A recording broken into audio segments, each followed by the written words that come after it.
Bhagavate Vasudevaya.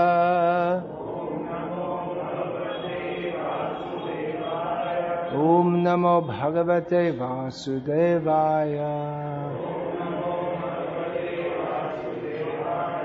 Om Namo Bhagavate Vasudevaya.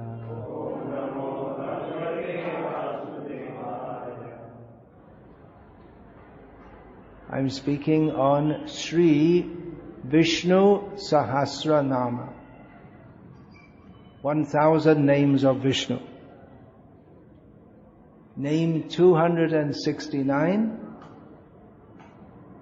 is Mahendrah, which is a well-known name in India. There are many, it's a common name in North India, Mahendrah. Although most people don't know what it means. Another common name is Mahendrah, just like Mahindra Jeeps. That's a different. Mahendrah means the Indra or the leader of Mahi, which means the earth, and Mahendrah means Maha Indra, the great Indra. So this is a name for Vishnu.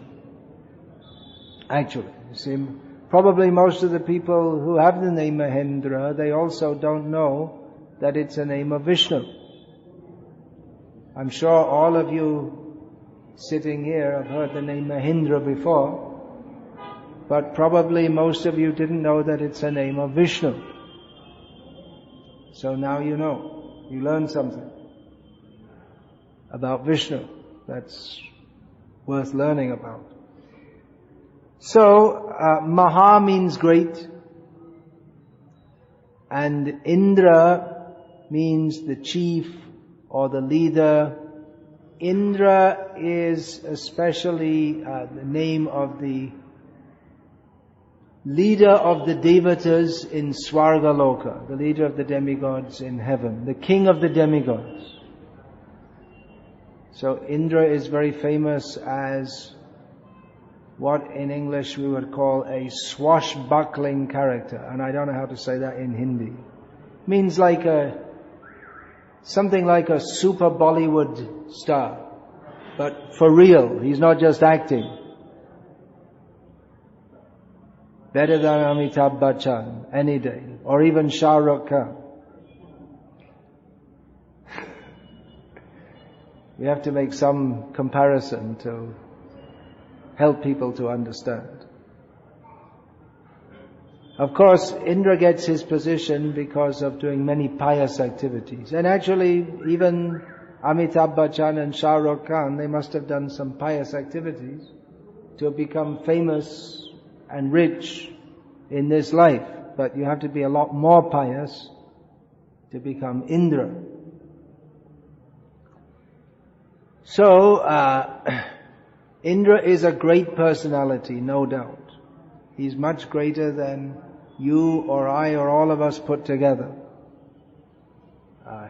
There's only one Indra in one universe at a time, and it requires much pious activities. He's a protector of the demigods, very heroic and dynamic figure. He's a great enjoyer of this material world, which is not a very good qualification. Krishna is the enjoyer of the spiritual world. So whatever good qualities we see in Indra, whatever attractive or desirable qualities, those qualities are derived from Krishna, and Krishna possesses those qualities superlatively. And Krishna's qualities, they're also of a completely different category to those of any good qualities of this material world. Krishna is Indra is very powerful, but Krishna is much more powerful. Indra's power is limited and temporary, but Krishna's power is unlimited and eternal. So there's a great difference in the quality. Even to even to compare Krishna to Indra, it's almost like a silly comparison, because Krishna is so much greater. But from our perspective, this is Shaka Chandra Nyaya. We looking at the moon, a little baby is looking at the moon. Little baby has heard the word moon and asks the mother, what is the moon? And the mother says, look at the branches of the tree. You see the branches of the tree? In between that round ball, that's the moon. So the moon is much greater than the tree, but because the child has got experience of the tree, therefore first of all the tree is pointed out. So in the same way, actually there's no comparison between Krishna and Indra. For instance, it's described that when Indra sent torrential rainfall to try to destroy the inhabitants of Vrindavan, Krishna at first thought that, well, I think I'll destroy Indra. Then he thought, why should I bother? He's so insignificant. Why should I bother destroying him? So it's like trying to compare a very powerful human, say, trying to compare, say, the Prime Minister of India. He's supposed to be politically powerful. And if we compare him to a rickshaw driver in Bhopal, there's no real comparison. They're in a completely different category. They're both citizens of India, but they're in quite a different category. So the difference between Krishna and Indra is even much greater, but because in this world we only have material conceptions, so we can think of Indra as being very great and then think of Krishna as being much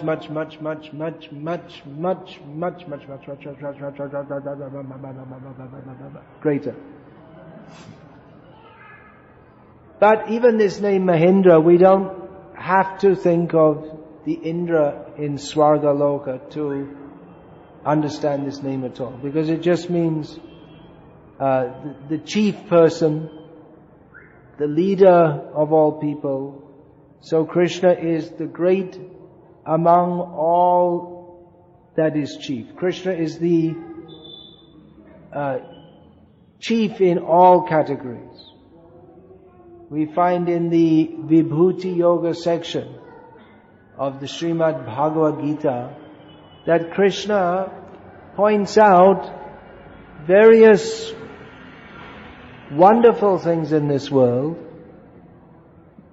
Wonderful means they excite a sense of awe, awesome things in this world that represent Krishna. So for instance, Sthavaranam Himalayaha. If we see the Himalayas, who has been to the Himalayas? Has seen Himalayas? Anyone here? Anyone? I've been. You've been. You only went to the Himachal Pradesh. I guess for someone, Himachal Pradesh is to the Himalayas like the Slovenian Alps are to the Swiss Alps. They're the foothills. He's from Slovenia. They have the Alps in Slovenia, but just the beginning ones. And the real Alps are in Austria and Switzerland, the really high ones. So if you've seen the Himalayas, of course, someone who lives there all the time, they won't be struck with wonder. But if we go from Madhya Pradesh to the Himalayas and we see what huge hills, even if you've seen the Alps in Europe, which seem very high, but the Himalayas, they're so high. So they represent Krishna among immovable objects. Thavaranam Himalaya, Mriganam cha Mrigendroham. Krishna, among all the animals, Krishna is represented by Mrigendra. You see, this word Indram is used to mean the chief of any category. So Mrigendra means the lion. Just like we have also the words Just like Rajendra, which means the chief among all kings. It means an emperor.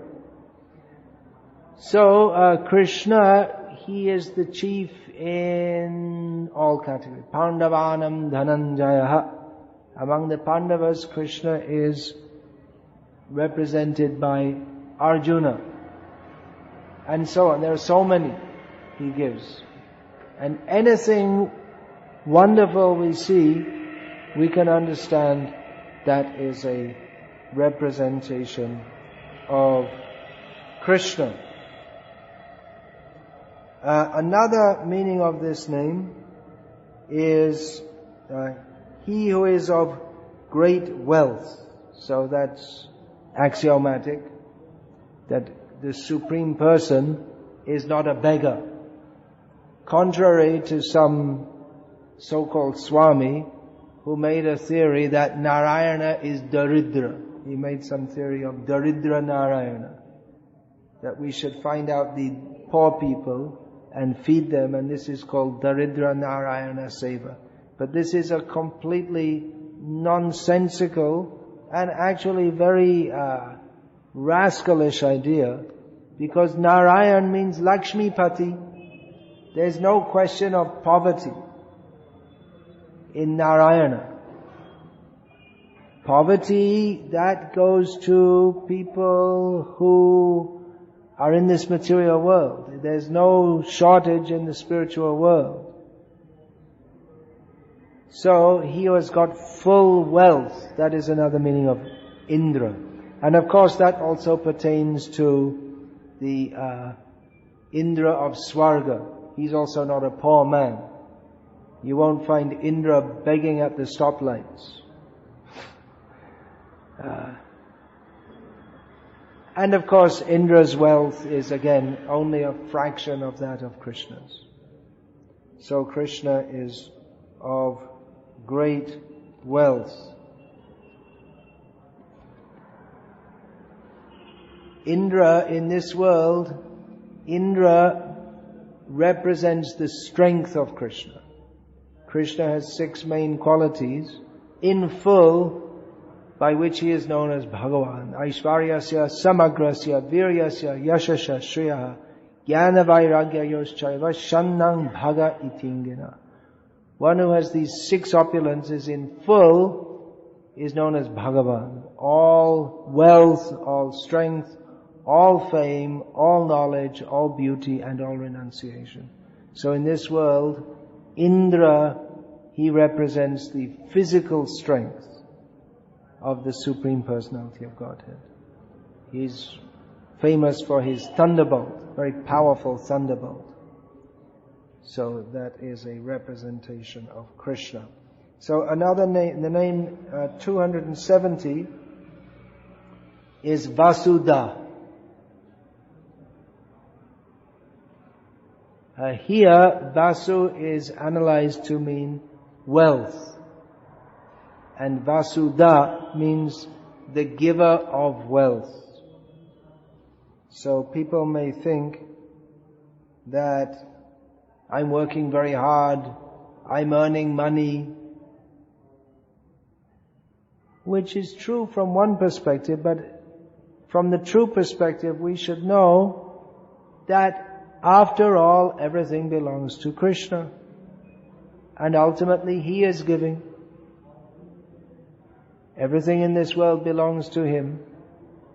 Ishavasyamidam sarvam yatkincha jagacham jagat tena tyaktena bhunjita magridhas kasyasvidhanam. We should know that everything in this world is Ishavas. Everything is under the control of the Supreme Controller. And everything belongs to Him. So He allots everyone a certain amount. And we are allowed to take that, but not more. So He gives and He takes away. His name is Hari, He takes away. And He's also Vasudah, He gives wealth. But actually nothing belongs to us. Everything belongs to Him. So He gives. And we see that some people even without working hard, they're very wealthy. Some people work very hard and try to be wealthy, and they remain poor. So ultimately, everything is in His hands, and He's the giver of wealth. Everyone in this world is mad after money, especially in this Kali Yuga. Vitameva kalonrinam. What is that? Janma karma gunodaya. In this Kali Yuga, one is considered a very respectable person if somehow or other he has money. Doesn't matter how he gets it. But if someone is wealthy, he's considered very respectable. He may have the worst character, but he's considered very respectable. And in Kali Yuga especially, everyone is mad after money. But in the spiritual world, people live in full opulence by the grace of Krishna. And they're not mad after money. They just take it as normal. But we here who are all poverty-stricken in this Kali Yuga, we're very anxious to get money. So, Krishna, He can give as He likes, as much, more than we can imagine. Or He can withhold. It's up to Him. We shouldn't think that I'm working hard, I'm doing everything by myself. Everything is in His hands. There's the case in the Bhagavatam is described of Sudama, who was very poor. But he didn't mind, because he thought, well, he didn't even think about wealth, that I should become more wealthy. He just thought, well, whatever Krishna gave me, that's all right. At the instigation of his wife, he went to Dwarka to see Krishna. He was supposed to beg for some money, as Brahmins they can do. But when he went there, he forgot. He was just so happy to see Krishna, he completely forgot about asking for any money, which was the reason he was supposed to go there. But when he came back to his home, he found it transformed into a palace with massive wealth. So Krishna came. But his mind didn't change. He didn't think, now I'm very wealthy, so now I should go to the casino and invite all my friends over for some Scotch whiskey. He never thought of any such thing. Before he was glorifying Krishna, and afterward he was glorifying Krishna. Practically it didn't make any difference to him, because he wasn't on the platform of thinking of money as being anything very important anyway. So that is the real wealth that Krishna gives. The real wealth is Krishna Prem. If we have that, then we're wealthy. If we don't have that, then we can be a multi-billionaire and be completely miserable.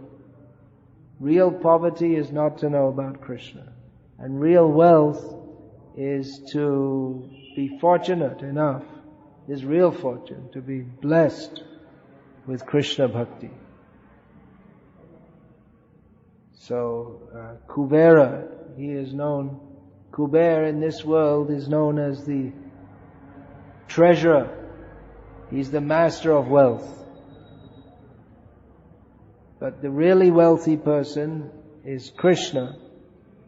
And the real wealth, actually he himself doesn't give it so much. He delegates that to his devotees. Krishna is the Vishai of Prema. He is the object. And the devotees, they are the Ashray. They have Prema. Love of Krishna, Krishna doesn't have it. His devotees have it. So the devotees, they give love of Krishna. We can attain love of Krishna by the process of bhakti. Bhakti leads to bhakti. And especially Krishna Nam. The name of Krishna is Krishna, and that bestows love of Krishna. Name 271 is Vasuh. Krishna himself is wealth. Krishna is the giver of wealth. And what is wealth? Krishna himself is the greatest treasure. So Krishna gives himself to his devotees.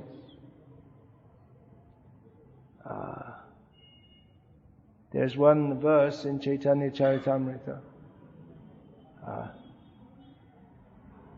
Ishvara Swabhav Bhakta Naloya Parad Alpo Sheva Bahumane Atta Parjanto Prasad. It means that it's the nature of the Supreme Controller, the Supreme Lord, that He does not take seriously any offense by His devotees, but if they do a little service, He considers it to be very great, and He gives them mercy up to the level of giving His very self to them. So Krishna himself is the wealth that devotees, his desire. That's real wealth. In this regard, there is a narration about Sanatana Goswami, who was a great devotee of Sri Krishna Chaitanya Mahaprabhu. Sanatana Goswami was living in Vrindavan Dham. Now, one man was in the Himalayas, and he was doing tapasya, severe tapasya, to invoke the blessings of Lord Shiva. And this man was offering his flesh, cutting his own flesh and offering it to Lord Shiva. So Lord Shiva came and said, "Hey, wait a minute. What do you want? What do you want?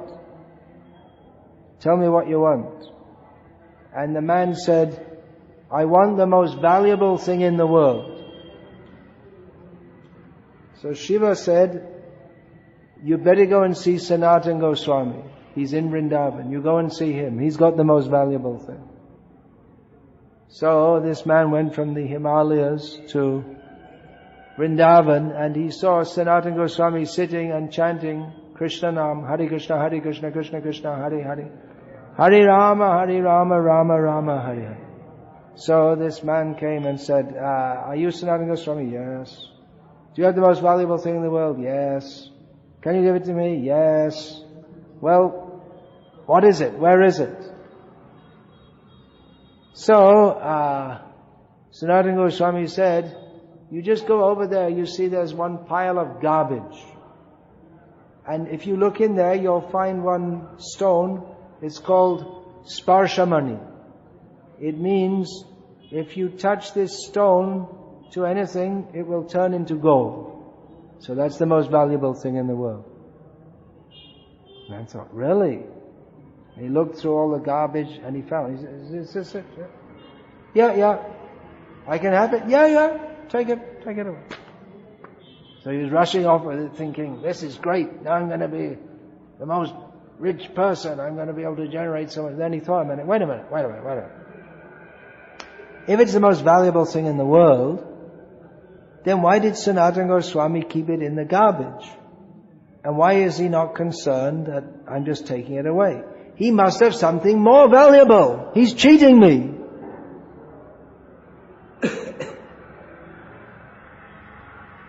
So he went back and said, "Do you have something more valuable?" "Yes." "But you said you were giving me the most valuable thing in the world."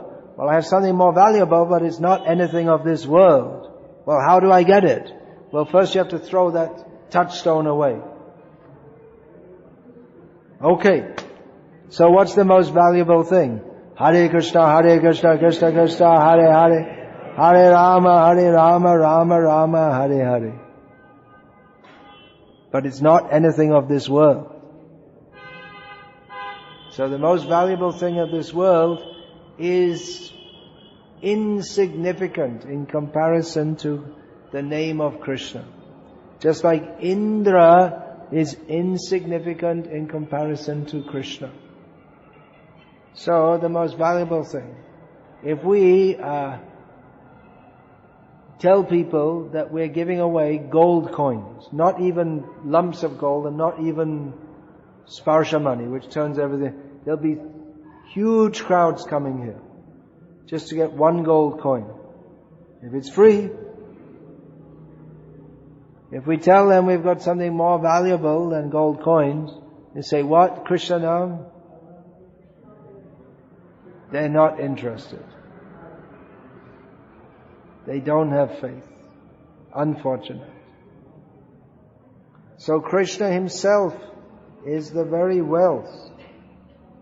By chanting the name of Krishna, we get Krishna. That Krishna Nama Maha Mantra Eito Shabhav Jai Jape Tar Krishna Upajai Bhav. It is the very nature of the name of the Krishna mantra, that by chanting that, automatically feelings for Krishna arise. So, one who has the wealth of Krishna, he doesn't care for anything in this world. Although devotees in the service of Krishna, they may accept wealth like Sudama accepted it. Or they may accept wealth for the sake of building temples for Krishna, or printing books to give the message of Krishna. Personally, devotees have no interest in the opulence of this world, which they see as phantasmagoria. There's that verse of Prabhupada. How is that again? Kaivalya narakayate tridashapura akasha pushpayate durda lendriya kala sapapatali protkata dangstrayate. Then what's the next line? Vidya Mahendrah. What's the? There's some words before that. Vidya Mahendrah discha kitayate. Yat karanya kataksha vaibhavatam gaurameva stuma. One who has received even a slight glance of the merciful glance of Chaitanya Mahaprabhu, he thinks that being merged, getting free, moksha, getting free from this world and becoming one with the impersonal Brahman is just like going to hell. He's knowing Kaivalya Naraka, going to the heavenly planets to be with Indra, it's meaningless.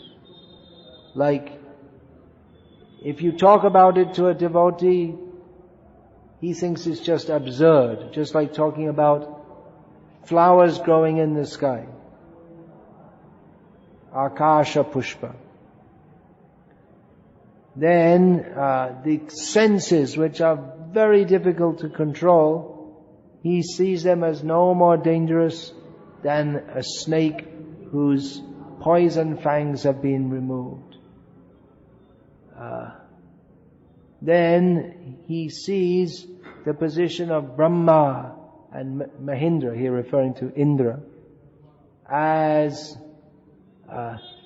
their position is no more important than that of a little bug. See, there are so many little bugs flying around there. The devotee sees, well, probably some of them were Indra at some point. Now they've become a bug. So a devotee has no interest in any wealth, opulence, position, powers of this world. Devotee is satisfied simply to chant the name of Krishna, offer a lamp to Krishna, and have the opportunity to serve Krishna. For a devotee of Krishna, to take great difficulties in the service of Krishna is a much more desirable position than to live in great opulence and comfort without the service of Krishna.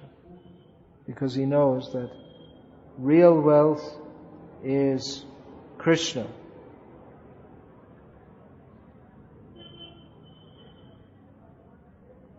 Okay, I'll finish there.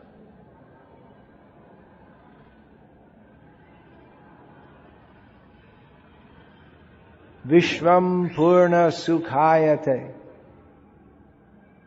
Devotee sees the whole world. This material world is miserable, but for one who remembers Krishna, it's all bliss, all blissful.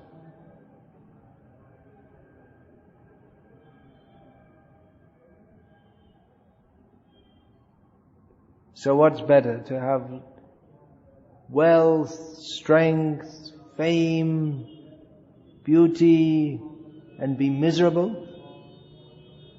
Or to have no material opulence, no material position, to be spat on by people, but to be blissful in Krishna consciousness? Devotee thinks better to be in Krishna consciousness.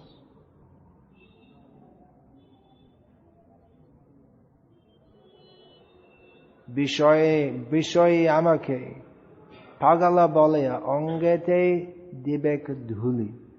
Bhaktivinoda Thakur prays that when I actually get the mercy of my Guru, then the materialistic people will call me mad and throw dirt on me. Then that'll be very nice. So we're preaching everything here upside down. Actually it's right side up, and the material world is upside down. In the material world, everyone is interested in all kinds of material opulence and what they consider to be well-being. But a devotee sees it all as all meaningless. Only Krishna. That is reality. So, Hare Krishna.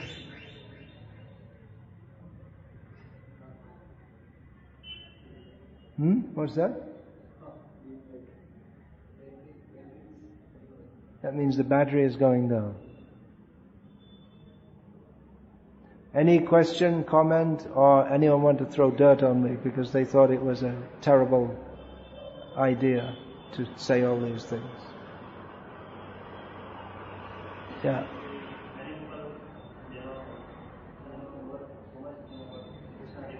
Many people know many things about Krishna.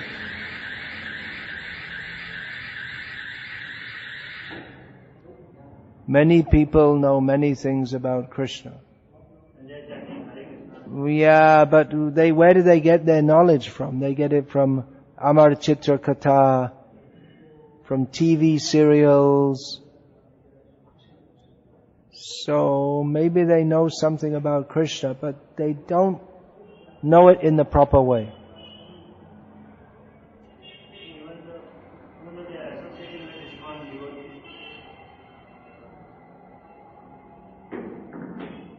Even though people are associating with ISKCON devotees,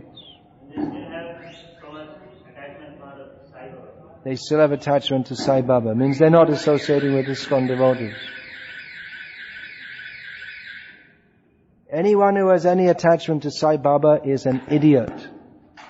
They're spoiling their human life. You see, if you associate with ISKCON devotees, and you're attached to Sai Baba, then ISKCON devotees will tell you, you're an idiot, you're a fool, and either you've got to accept it or you just don't, then you won't like to come. We're not going to promote Sai Baba here. Whichever one, Bangalore Wala or Shirdi Wala, they're both nonsense. Then they didn't speak about Krishna. Or just all materialism, that's all. Come to me and I will give you some material boon. They're not God. People who worship them as Bhagavan, they're in complete ignorance. They don't know who Bhagavan is. So we're meant to teach who is Bhagavan. Bhagavan is Krishna. You won't find Sai Baba in any Shastra, and you won't find any such word. Neither in Gita, Bhagavad, nor for that matter in any Bible, Quran, it's a modern thing. Sai Baba ek adhunik vad. It's just something recently come up.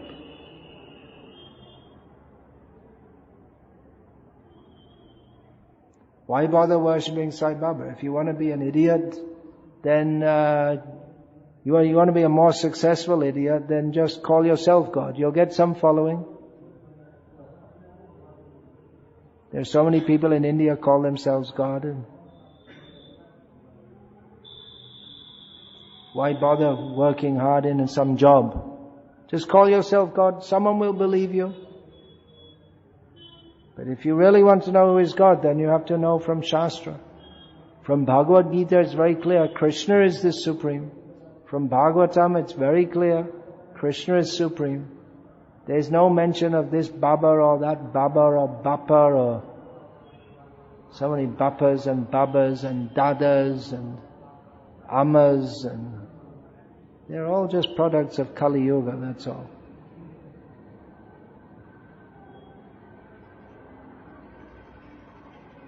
We were talking about Swargaloka. If you go to Swargaloka, you'll find everyone there accepts Vishnu is supreme. There's some demon in there. No one in Swargaloka worships Sai Baba.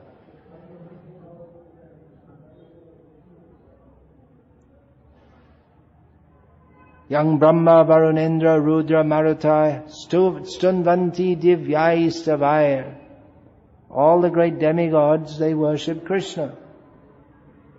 They don't worship Sai Baba or this Baba or any other Baba. They worship Krishna.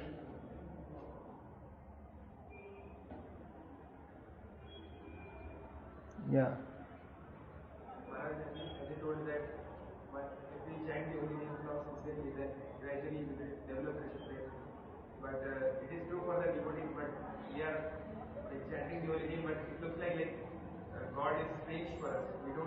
God is strange for us. So even though we're chanting the holy name,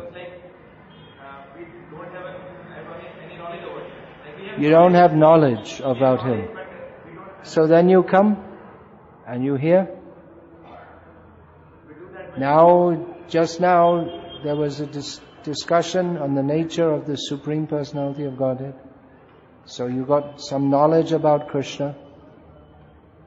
And even those who are regularly attending these classes, even though they may have heard these points before, it reinforces our understanding. So you have to learn gradually. It's a gradual process. The process of development of prema is described as a gradual process. Ado Shraddha Tata Sadhu Sangha Tato Narto Nivrittisya Tato Nishta Ruchistata Ata Saktis Tato Bhava Tata Prema Abhyudanjati Sada Kanamayam Premna Pradur Bhave Bhavet Kramaha. Kramaha means step by step, gradually. So beginning with initial faith, there are various stages. So one has to make progress. But in this Kali Yuga, we want everything instantly. That's our disease. Instant coffee. Flick a switch. Immediate air conditioning. We have to do some work. We have to be serious. Work means we have to do sadhana very seriously. This practically every time I give a lecture, people say this.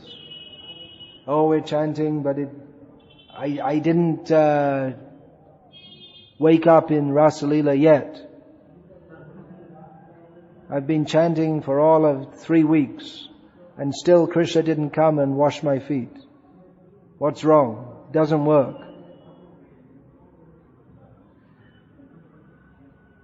You have to have some patience. But one thing you should know, this is the real process. It's not some cheating, bogus thing. Just like I didn't bring up the topic, but you brought up the topic of Sai Baba. This is nothing spiritual whatsoever. People go, for a start, Sai Baba, there are so many Babas, and somehow these Babas become famous. But they're just like some insect like this. They're not God. People call them God, but they're not God. There's no mention of them in any Shastra. and people just go to them, pass my exam, get some more money, cure my backache. Nothing spiritual. This is the real process. We are promoting Krishna. We're not promoting ourselves. We're not going around saying, worship Bhakti Vikasa Swami. We're promoting Krishna. Krishna is if you study Gita, Bhagavatam, it's clear Krishna is supreme. So this is actually for your eternal spiritual benefit. But don't expect something cheap, just like they have these Christian, what do they call this, Christian faith healing or something, and they say, you believe in Jesus and Jesus will heal you. And they get something, I don't know what they do, faith healing or whatever. But this is again, it's another nonsense thing, because even if you get your body cured, still you have to die. What happens after that? There's no clear understanding. So we're not giving anything cheap. So don't try to make it cheap.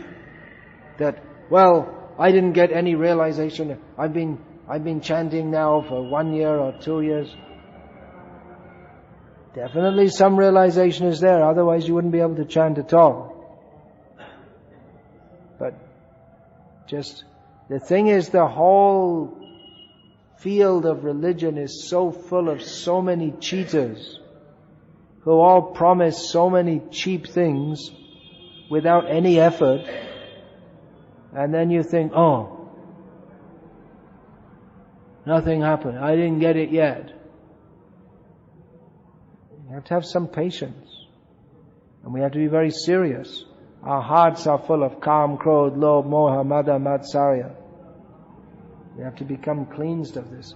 In fact, I just gave a lecture the other day in Hindi on the same topic in Kuwait, I think it was. I told you, if people ask this, you can refer him to that lecture, because so many times people say this. Practically after every lecture someone says, well, I've been chanting Hare Krishna for 3 months or 3 years. Good, go on. Keep on chanting.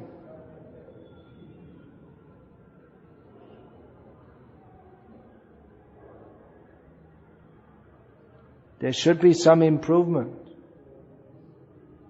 Improvement means, that first we can see, anartha nivritti. That we become not interested in watching TV, going to movies, eating all kinds of abominable things. Our life changes. That in itself is an improvement. Alright, anything else?